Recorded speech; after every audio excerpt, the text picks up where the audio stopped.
Hello, beautiful people. Welcome back to our channel. In recent times, Nigerians have been known to agitate, to protest, ask for their rights, and in recent times as well, prominent Nigerians have been known to be very economical with facts, and they've been trying to, be diplomatic in their ways. But one person that stands tall and stands really unique is none other than a human rights lawyer and activist, Inibehe, who have decided to speak up. In fact, he called out the president even while on interview. The interviewers were a bit trying to play to the gallery. Oh no, but he called them out. He spoke extensively on Operation Python Dance. He spoke up about the body language of the president. Talked about nepotism. In fact, he spoke a lot. He spoke a lot about IPOB and what is going on, insecurity. And he called out the president, called out the federal government, and he also called out IPOB and Eastern Security Network. And this he has to say, and much more in the interview. It's actually bomber packed. Before we go to the newspaper to find out what Inibehe has got to say during an interview he had with Abati, we'd like you to subscribe to our channel by clicking on the red subscribe button. Beside it, to say bell notification icon. Please go ahead, click on it to get notified as soon as you update our channel on YouTube. Well, the question was asked. Inibehe was asked this question. He said, when you refer to the Eastern Security Network, I hope you are not justifying violence by any group inside Nigeria because of the way Nigeria has been going about it. He said, for the objection of the federal government to Twitter, he said Twitter has become a platform inside Nigeria for a particular separatist movement within the country, and you were known to be waxing, literally calling out ESN, that's Eastern Security Network, in the militant wing of IPOB. If you could just clarify your position on that before we move on, that they want to take his thoughts. Then he now said, I totally, the Inibehe responded, said, I totally condemn unreservedly the killing of policemen, the burning of policemen, and their carnage that is going on in the southeast. He said, I am not a sympathetic to IPOB. I don't believe in IPOB. I don't subscribe to IPOB. I am not a follower of IPOB. I have never been, and I have always been very critical of what they are fighting for, and I do not believe in them. So I also do not believe in splitting the country Nigeria, even though I totally oppose the fraudulent one Nigeria they are talking about, because the united Nigeria I want is one that is based on justice, equity, and a rule of law, but do not believe that we should divide the country. At the same time, we cannot criminalize what ordinarily should be an exercise of the right to self-determination.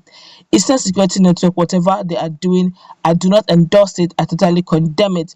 But the point I'm making is that we should not be addressing these matters on the surface. Let us go down to the roots. What led to the Eastern Security Network?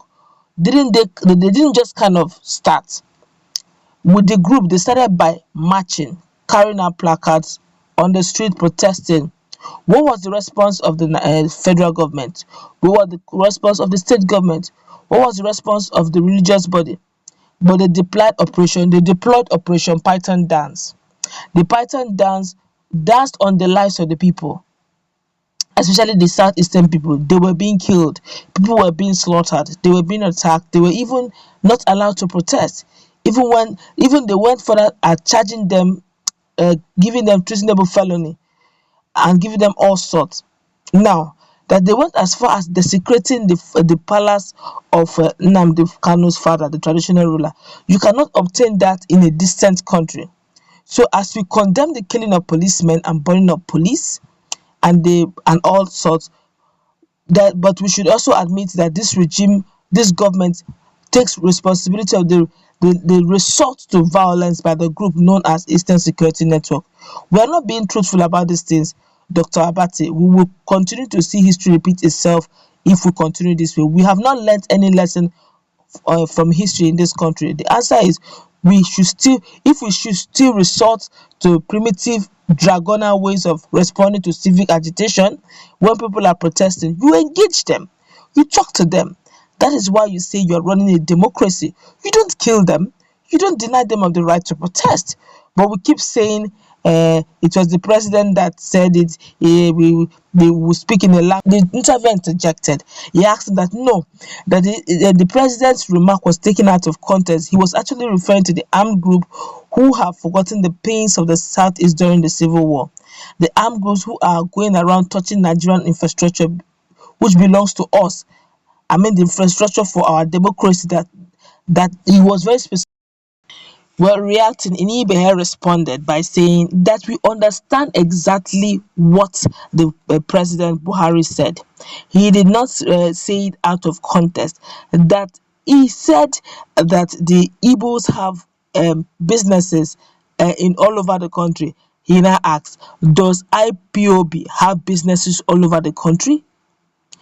Does IPOB have businesses in Kanu, in Kaduna, in Sokoto, in Borno? We all understand. He said, I understand the body language of the president.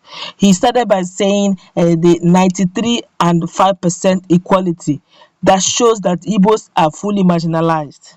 Indeed, his comment was taken out of context, and we have to say that it is not out of context at all, that it is pure nepotism. That look at his appointment is clearly sectional. Appointments are also taken out of context, because this is the president we're talking about. If his statement was taken out of context, are his appointment taken out of context?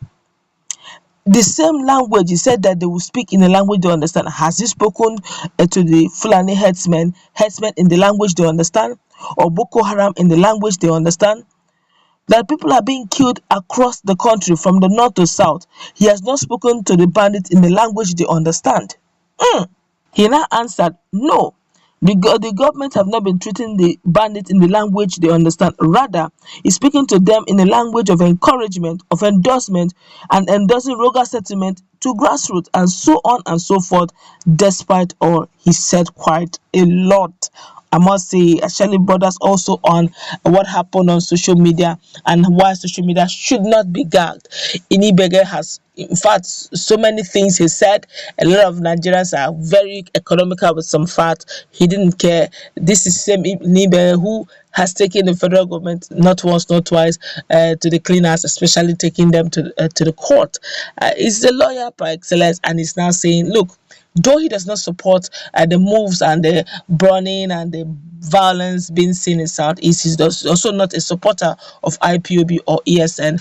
But what he's saying, that there's right to the self-determination, and there's right to life, and there's right to protest, and this human rights should not be infringed upon, that we are in democracy and it should be respected. And the question has always been the reaction of the government towards human rights activities. And he's saying if they're taking the presidency is taking giving them in a language they understand, should do the same statement or do the same language they understand to bandits, to those terrorizing Nigerians as a whole. Let's meet in that comment section, please. What's it?